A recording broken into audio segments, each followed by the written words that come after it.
Yo, thank you so much for clicking on this episode. We had such a dope time with Leo. He dropped so many gems on us.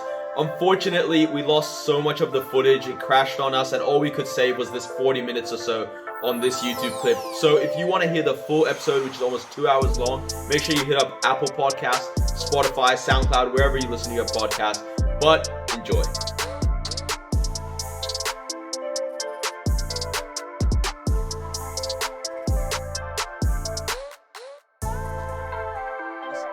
You said that you went to uni for a bit and then you were like, nah, I'm going to dip. This is not for me, right? Yeah. And I guess for me being an Arab as well, it's like I know that feeling, right? I was actually studying a course that my parents were like, yes, this is amazing. I was doing accounting.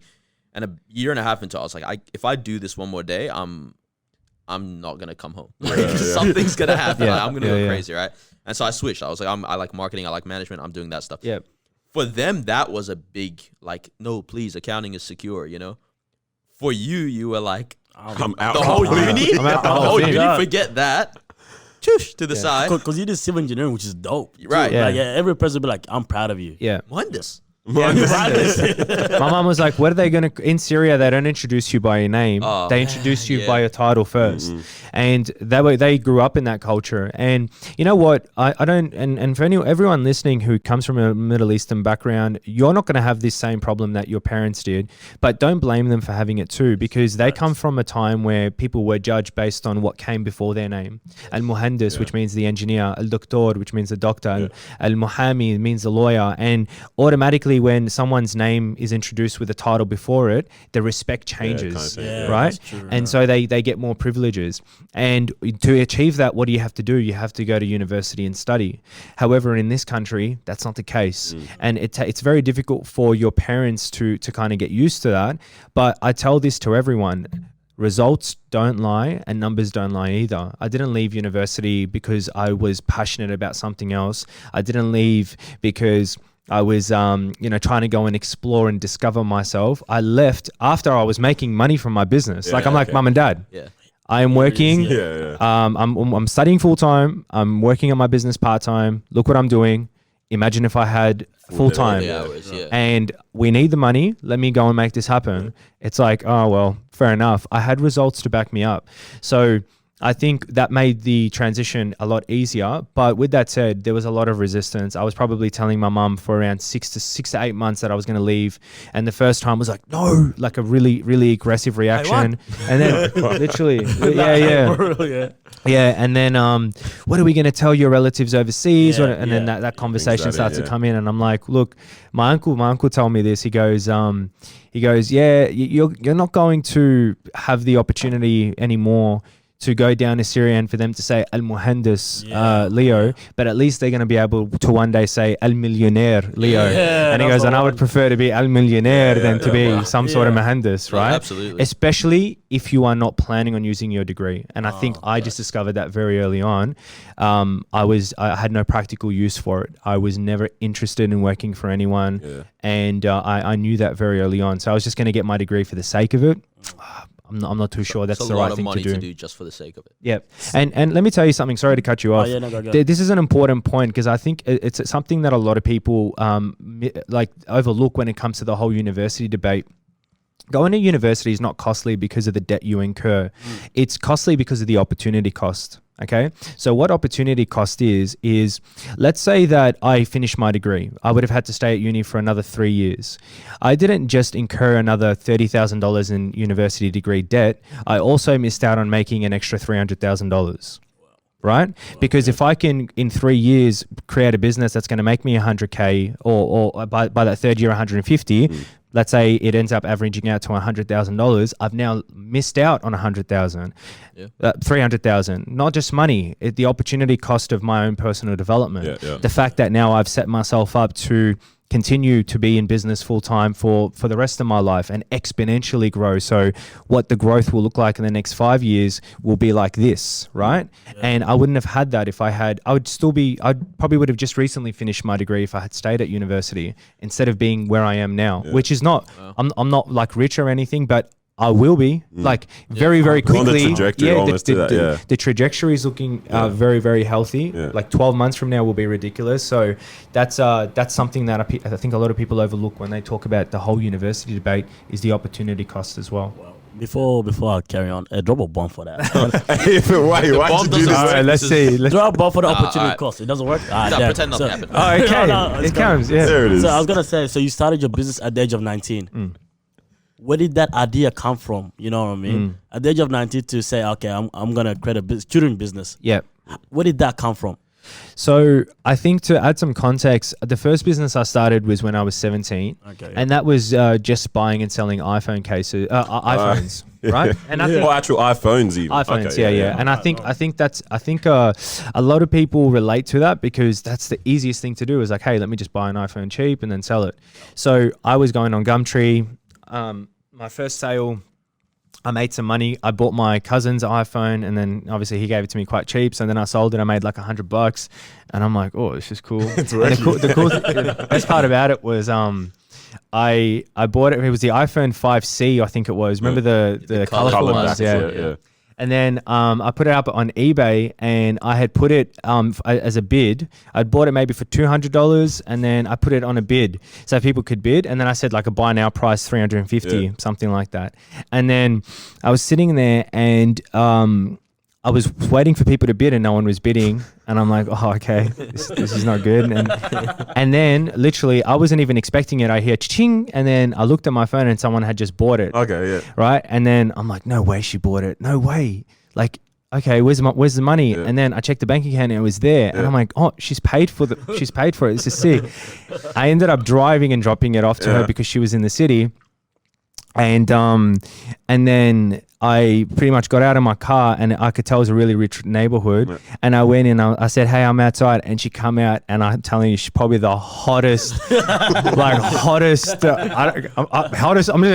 MILF I've probably ever seen in my life, right? And I looked at, and I'm like, I want to do business for the rest of my life.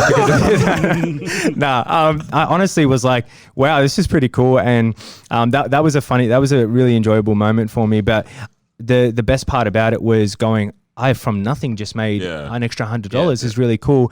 And you got to put, like, for me, $100 now is like, I can't really see why that would have been a big deal. But at the time, what I was making part-time was like $150 a week, $200. I'm like, I've just made a week just from buying and selling something. Yeah.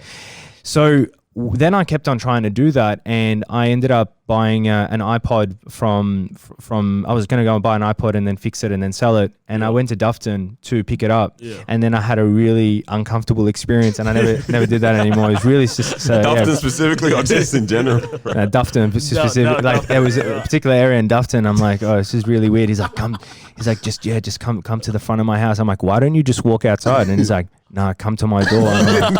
And then I saw him peeping from the curtains. I'm like, nah, man, I don't want the story. And that's when I'm like, okay, I'm done with this business. I'm going to uni. Yeah. I'm like, I'm just going to stick to my studies. And then after that, I actually started going, okay, what else can I do on a bigger scale? Buying and selling iPhone cases. So I bought $700 worth of iPhone cases, $7 each, so 100 cases, and I was impatient. Because if I had just spent a couple weeks trying to source the iPhone cases from overseas using platforms like Alibaba, I would have got them for 15 cents, not $7 I was going to say that's really expensive. But extremely expensive. But that's because I got it from a Melbourne wholesaler. I was in a rush, right? So then I tried selling them. That's where my business journey properly began, because I set up an eBay store. I learned how to write copy on, selling this premium iPhone cases. This, and then and it was really, really funny because every photo that I saw on eBay was like the iPhone cases floating in a white space because they invested a lot of time and money into product shots.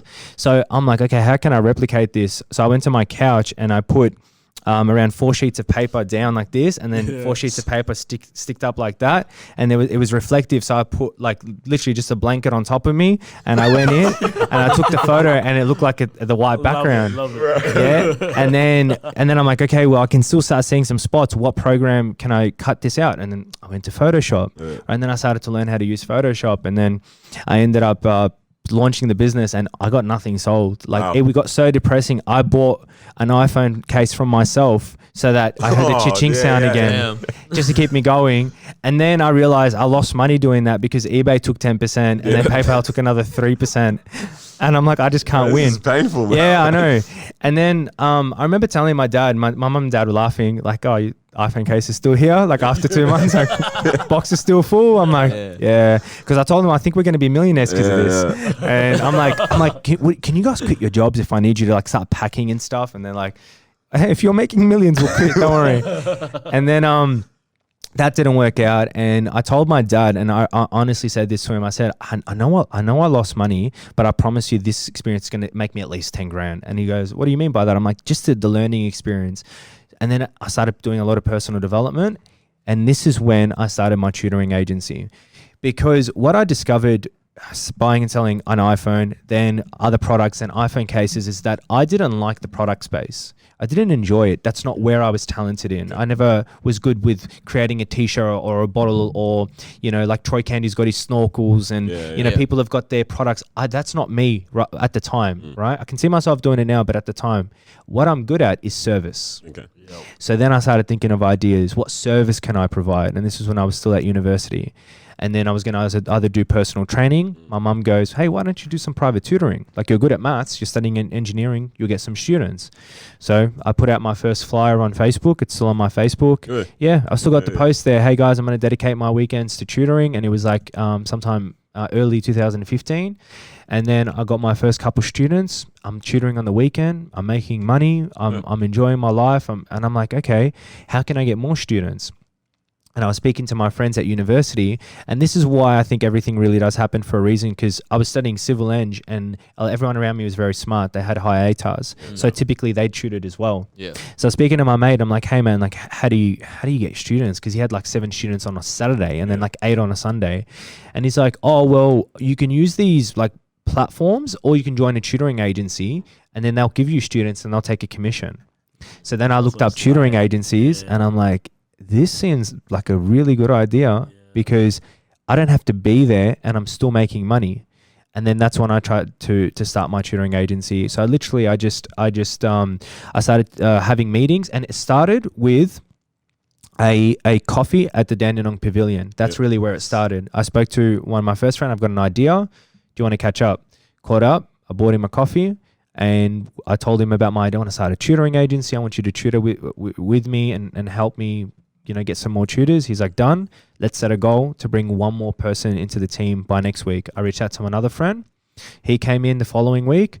He joined as well. Yeah. Now we're a team of 3. Yeah. And I put out a post on Facebook too. And I said, and I've got both of them around. And I said, we're just 3. Photo. Yeah. And I said, we're just 3, but watch us grow. Yeah. And then we set a goal to all get one person by the following week. And it was just doing this induction now where I constantly every weekend meet with a group of people and it just that prolonged effect. And then we ended up having a team of 10, and I had the name, and I invested, I had like $2,000 in my bank account, and I invested that money, and then I got, you know, a website done, and design, like got logo design. I did a photography session, and the idea was to you know, put it out there, and people will like, students will need a tutor. We've got the tutor, we match, and then we earn a cut from every single hour that gets done between the parent, the student, and the tutor, and that's pretty much how the idea came to life. Was it LGT tutoring from the beginning as well? Or? It was, yeah.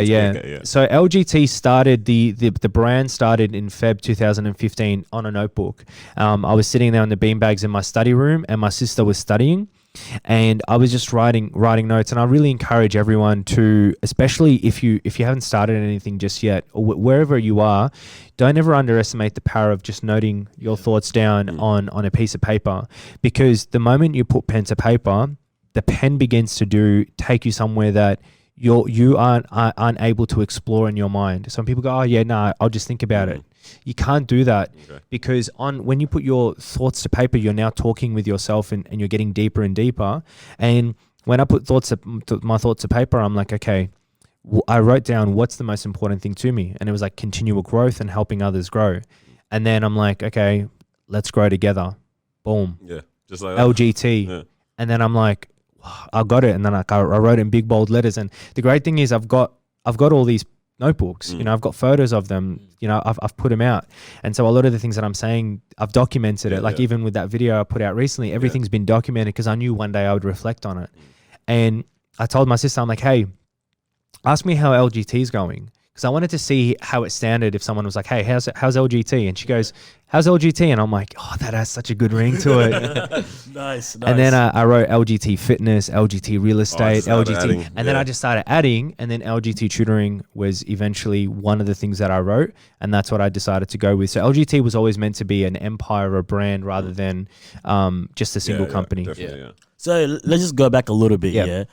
How did you start with business? Because I'm kind of involved in business, but I started off by reading Think and Grow Rich, Poor Dad, Rich Dad, Poor Dad, and so on, so on. That triggered me. It's like, okay, cool. I can see myself doing this, doing that. So for you, where did that journey start? I would say it started when I was 17. While I was like doing the whole iPhone case thing, what led me to it was I was working at a gym, and wow, that's when I met my best mate today, and he was my mentor, and I still consider him my mentor, and but he really played a big part in shaping my mindset. And he was young, and he was just this young killer, and you know, he's successful, and he drove a nice car, and he just had this energy about him that he was confident. And I was intrigued by him. I'm like, man, like I want to do more. Like I want to do more, and I think that's where it starts. Just wanting to do more.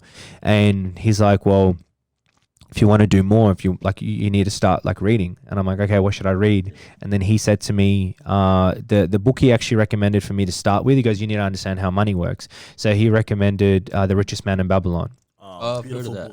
Yeah, incredible book. Yeah. Nice. Suka actually recommended that book to me. Oh, really? Awesome, man. Yeah. And I think I recommended it to Suka. You probably recommended it to Yeah. Because I remember the day that when Sukat was saying to me, we were watching the NBA finals, and he goes, man, I'm thinking of starting this like basketball academy, doing this thing. And then he's like, but I think I'm going to wait till I go to the US and come back. I'm like, bro, just start it now. And then he ended up starting Standout. And so I think I was just telling Sukat everything that Cameron, who was my best mate, was telling me. Like he came to me, and it's like, and then, Carlos here, you know. It's interesting how you never underestimate that, because the domino effect, and who knows how many people you're going to now touch with that. For real. So The Richest Man in Babylon was the first book I wrote, and the thing that I guess made me different in that particular moment, and why he continued to invest time, was that when he told me about the book, I bought it 5 minutes after we had the chat. Nice. I was at work. I pulled out my phone, credit card, and I bought it. And most people would have procrastinated on that and then never done it. So just constant action taking. And then I had read the book really quickly. Then Think and Grow Rich came. Rich Dad, Poor Dad didn't come to a lot after. The Intelligent Investor, I didn't really understand that book that well at the time. And then Think and Grow Rich was the book I was reading. And then there was a part about it that he was talking about the resumes. And that's when I was like, okay, I'm going to try and get another job. And then it pretty much just went from there. So really when you trace it back, when I initially got into the mindset of wanting to get into business, it started over there. But ultimately the reason why I chose business wasn't because I'm like a business itself. It's because of what it's like as a vehicle. There is no job, almost no job, that you can get where no one can put a cap on how much you can earn. Every job, here's what you're going to get paid. This is your pay increase, and here's, in terms of commissions, what you can achieve. Now you can say, oh, there's businesses that you can, if you close, deals, you can earn 10% of that commission. But the thing is, you're still limited to your own time. Yeah, of course. In business, there is no roof, because when I want to earn more, I can employ someone, and then a third and fourth and fifth person, and then exponentially grow that effort. And that's going to mean an exponential grow in revenue. And when I realized that I really wanted to achieve success young, by 25 specifically, I set my parents down at 17. I'm like, this is what my life is going to be like by 25. This is what we're going to have. This is what we're going to do. like, I got to do this quickly. The only way I could achieve it was through business. That's why I ended up choosing that as a vehicle. And that's why I never was like, okay, I'll just finish my university degree and then I'll work. Because I was on a time limit. Yeah, that would have been, like you just said, like that would have been around about now finishing that degree roughly. That's what, 23, so it'd be 24 and stuff. It's like, That's crazy. I wouldn't have, there's no chance. I just had to do it. Yeah. Were you a like high achiever in high school as well? Yeah, I did quite well in school. Like it was all, I always found studying to be quite difficult. Yeah. Like I never really necessarily found it easy. Yep. I had to work really, really hard to get all right marks. And then I guess the reason why I was always studying hard at high school wasn't really because I enjoyed studying. It was because of my end goal, which was to have large earning capacity. Because in my mind, finances were going to solve my problems. I've come to understand that not to be true, but trust me, money does a lot. It can really, really help. You can't deny what it does do. Yeah, it can really, really help. Yeah. You know, Gary V, I love him, but he recently put out that dollar sign, and he's like, money doesn't buy happiness. And then Grant Cardone responded to him and he goes, money doesn't buy happiness. And then he goes, but this is what money buys. And it's like the jets, healthcare, your car, your home, food. 100%. Yeah. And so I guess I just wanted to earn a lot so that I could relieve them of that pain. Yeah. And I was like, okay, I'm just going to study hard, get into engineering and then earn a big salary. That's why I studied hard. But it wasn't because I enjoyed studying. Yeah. For someone, because you said you worked while you were also managing your business once you'd left uni, right? I was working. So you're working as well. Yeah, for someone who's also probably thinking of, starting a business, who's probably only really working and has an idea right now. How did you manage that space in terms of allocating time for, I need to supply funds to, were you funneling the funds into like your business and stuff like that? So how did you manage that kind of time or that balance with that? Time wise, I had met a doctor, I had met a young gentleman when I was, probably around 16. Yeah. I was on work experience, and I went to my friend's lab who was doing like a biomedical lab, and he goes, "Hey, come and spend a couple of days here, some work experience for you, and see if you enjoy it." And I met someone who was studying to become a doctor, and he was built, and I'm like, "How'd you find time for the gym when you're like studying all the time?" And he goes, time isn't something that I just have. Time needs to be found. So he goes, I would wake up earlier. I would stay a bit later. Yeah. So honestly speaking, the way I balanced or found the time was I would sleep at 10 o'clock and then I'd wake up at 4 o'clock in the morning and I'd work at my business between 4 and 8, then go to university afterwards. Wow. In terms of how I allocated my funds from the jobs that I was doing, I put everything into business. Wow.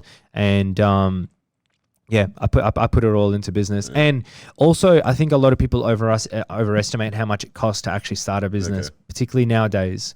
You don't need much. You really don't need much. Even your website, you can do yourself. Marketing, you can do yourself.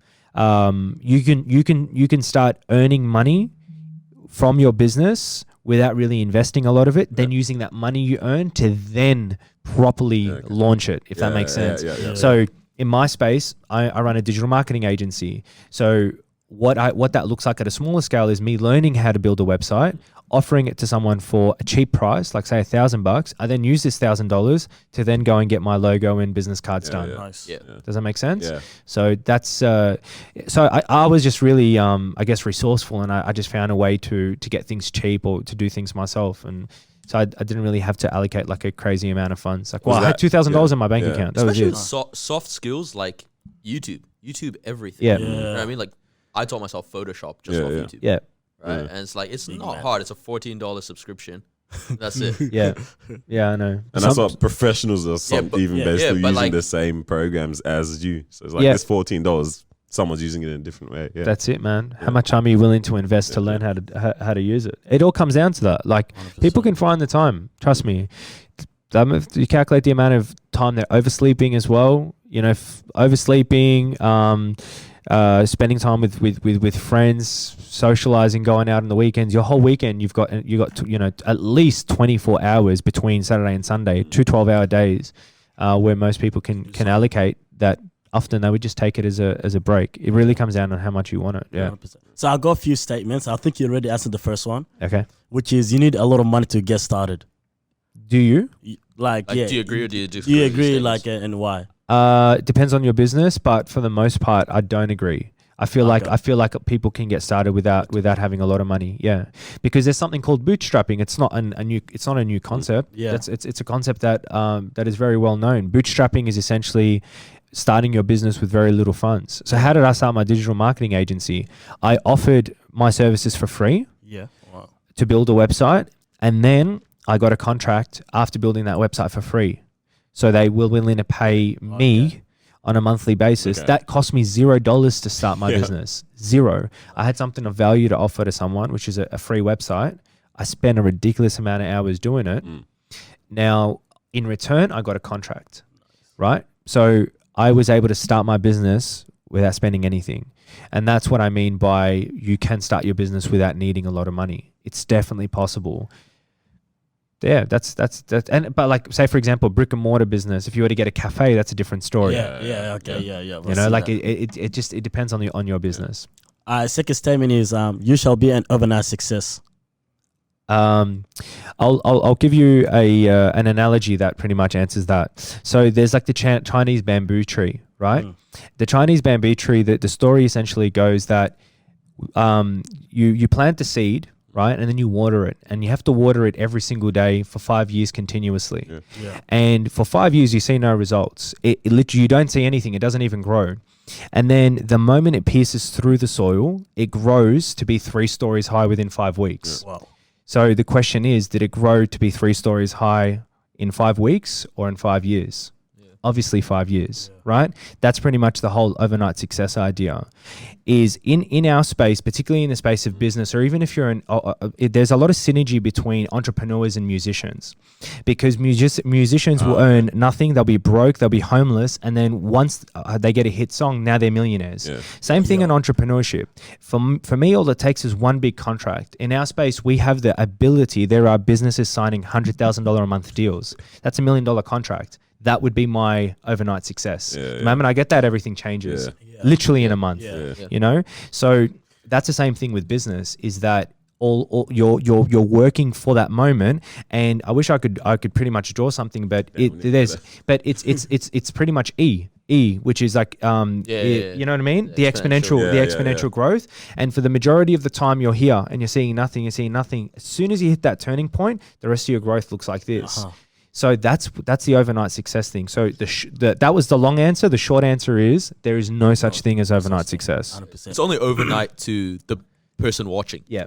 Like they see you suddenly, 100%. but you were doing. Where did this guy come from? You know, like where did you come from? Like as soon as you buy a new house, boom! Oh wow! Yeah. As soon as you get this, oh wow! Yeah. And the last statement is you need to work very hard to be successful. Yes. Yeah. Yeah, you do. What did it say? That was No, like you. What kind of dumbass statement? No, is that? maybe they mean work smart. Is that what they're saying? Yeah. Or all right, but give some more give some more info. It's saying, all right, so these are myths of entrepreneurship. This one says you need to work very hard. It's saying effort is required, but sacrificing your health and relationship is not a wise choice. Stay aware of other important things in life. So. Carlos, bro. No. I was making up my own as I go in it. Gotcha. You know what I mean? No, yeah, because I wanted to say, because a lot of people think that, you know, I can just spend a few hours on my business and all I need is 3 hours. But from your experience, it's like you're there the whole day sometimes to make sure your business is successful. So I was going to ask you as well, alongside with that, what do you think is the biggest misconception of entrepreneurship? So I'll answer the misconception, but to the whole question of effort, right? When I think of that, my short answer to that is it requires an incredible amount of effort. Yeah. Now, every situation is different. The speed at which you want to achieve your success and the magnitude at how you want to achieve your success influences how much sacrifice you need to make. So if I wanted to achieve what I wanted to achieve in 20 years, I can really take it easy. Yeah. But if I'm trying to do it in 3, I'm going to have to get ridiculously intense. Yeah. I'm going to have to work ridiculous hours, sacrifice my health, sacrifice all these.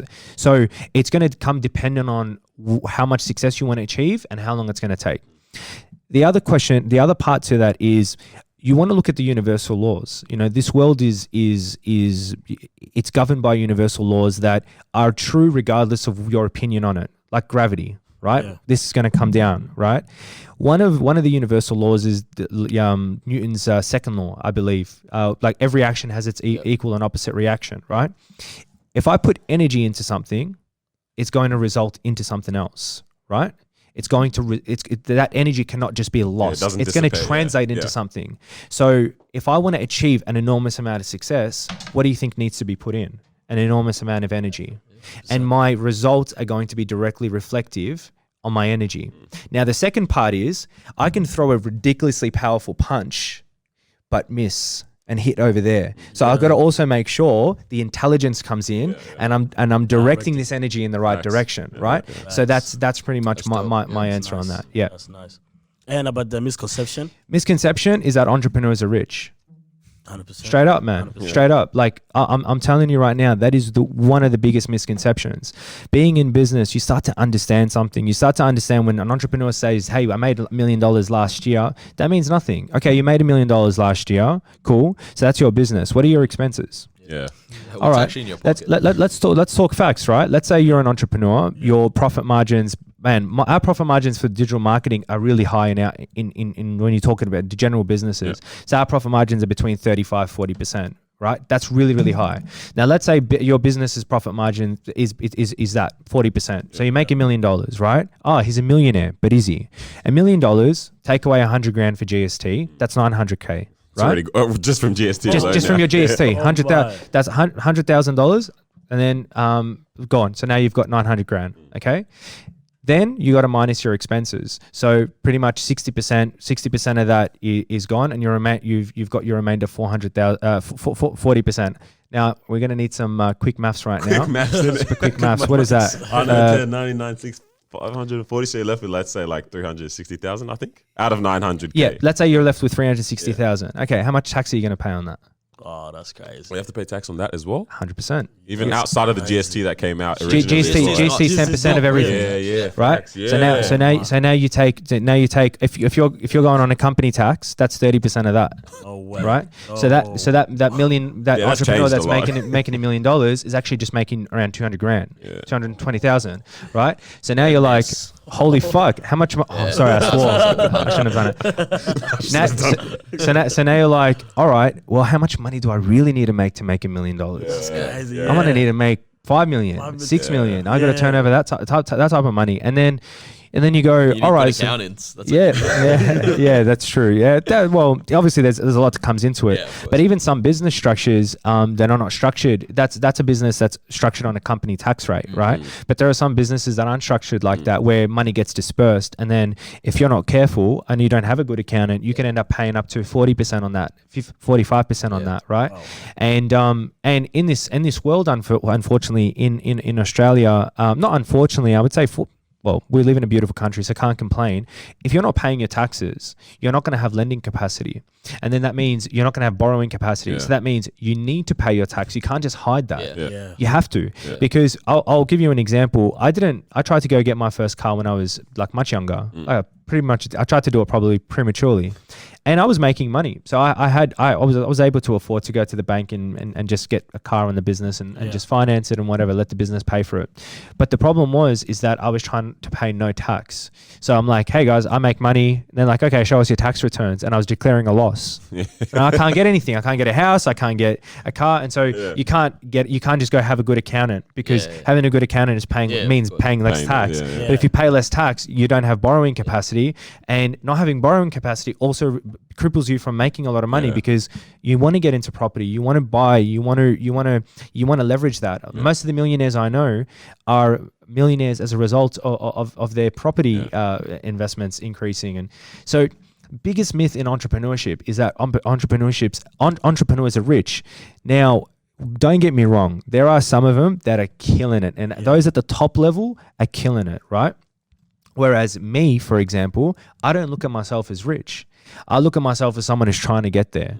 Like, yes, my business is turning over on a monthly basis a really good amount of money, but then you take away my expenses, then you take away tax, then you take away GST, and it's like, all right, I've got some work to do. Like, all right, it pays for the car, it pays for my office, it pays for my employees, it pays for trips interstate, it pays, and that's what business does. It pretty much pays and makes your life comfortable. But for you to seriously make some money, to get to that wealthy bracket, you're going to have to be at a much, much, much higher level. And so the majority of entrepreneurs aren't actually as rich as what people will think that they are. Like something we talked about off air. Most people will look at, for example, me recently getting my car. So I bought my dream car and go, oh, Leo's, what did you say to me? When we were off air, like Leo must be killing it now. Must be rich. I looked at you, I was like, damn, bro. Must be killing it. Like, this guy must have money, he's man. killing the game now, you know? Tell him which car, man. He even gave me a bought little... an M4, which There is we my go. dream. I had it Yeah. up on my vision board. Yeah. But That's think great, about yeah. it this. Think about it this way. Last week I was driving a $4,000 Ford. Yeah. This week I'm driving a BMW M4. Yeah. Nothing's happened financially from the last week. I haven't signed $1 million deal. Yeah. I didn't buy the M4 because I got like a contract like an athlete. I'm making the same. Yeah. So someone who would have looked at me in my $4,000 Ford must have been like, oh, poor kid. Struggling. Entrepreneur, yeah. Entrepreneur. And that was a big insecurity of mine, actually. Yeah. Far out, no. Massive. No, it was. That's true. It's true because people judge. Yeah. It was a massive insecurity of mine that I know I'm doing well and I'm growing, and then I'm pushing all these videos I online. don't look like it. And then people, and then if I show up somewhere, people will be like, oh man, like, what's going on here, right? And in the same token that now that I've got the car, people are like, oh, That's he the got money. crazy dynamic. He of got that, money, man. you know, like Yeah. that meme. Like, you guys are like, Yo, he got money. I'm large. money. He got money. No, that's not true. I will have a lot of money one day. I know I will. And I'm doing well for myself. Like at the end of the day, I got to remember my business pays me a salary. It pays other people's salaries. It has an office. It's got, and on top of that, it makes money. Like I'm grateful. But when we talk about what people think I'm making or how much money I have versus the reality, it's not the case. Give me another 5 years, then we can talk. You know, so that's a big myth, man. I think it's like what we said off air as well. It's like that's what society sees as successful. You know, it's like, oh, you got a NASCAR. Okay, now you're successful. Last week you were driving a Ford. It's like, what's going on with your business, man? Like, are you doing well? Yep. And so on as well. So I think society, they have a way of determining what success But is. it's fake. Like, imagine how whack it would be if you're just making it entrepreneur or businessman or whatever, and the first move you do is, okay, I need to have the house and the car that fits this so that people can see that I'm doing well. That really doesn't work anywhere except for Instagram. Yeah, legit. Yeah. Exactly. In the real life, in the real world, Yeah. how much is that really profiting you aside from people seeing that stuff? It's not a good investment. No, No, it's not. But it really, then you got to look at it from the other point of view. Those people who are putting out that stuff, if they can leverage it to then make them money, absolutely. then it's an investment. story, yeah. So for me, Real estate I'm not going to agents. push my car. I put out a couple posts, initially got it, but I got that for me. I didn't get it because I wanted to use necessary. I know my car will help. Why? Because naturally now it's gotten exposure.